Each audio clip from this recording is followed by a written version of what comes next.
नमस्कार दोस्तों, आप सुन रहे हैं स्टोरी टेलर अश्विन के साथ, जहां दिल की धड़कन कभी एक साज बनती है तो कभी कभी साजिश। पिछला एपिसोड हमने उस मोड़ पर छोड़ा था जहां एक शब्द यूजलेस सुमित के भीतर की पूरी इमारत गिरा गया। सुमित जो पहले कभी रेणु की आंखों में खुद को ढूंढता था, अब एक कोने में बैठा था। दीवारें उसे घूर रही थी और वो खामोशी से कह रहा था, अब कुछ नहीं बचा। और तभी वक्त ने अपनी सबसे प्यारी चाल चली, दोस्तों को लौटा दिया। वो दरवाजा जो कई दिनों से किसी के इंतजार में था, आज खुद उसके पुराने दोस्तों ने खटखटाया। उनकी आंखों में शिकायत नहीं थी, बस था अपनापन।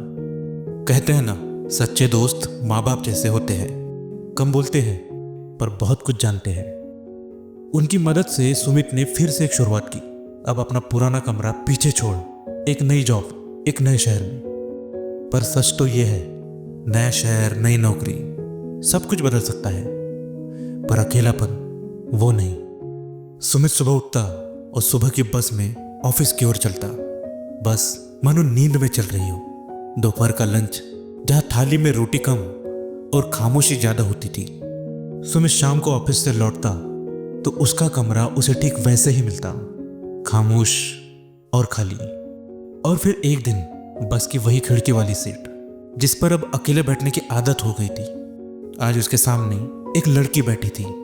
सुमित ने उसे पहली बार नहीं देखा था, पर उस तरह से आज पहली बार देखा था। वो लड़की सुमित के पास बैठते ही जैसे एक पुरानी सर्दी लौट आई हो, जिसका एहसास बचपन के कंबल जैसा था।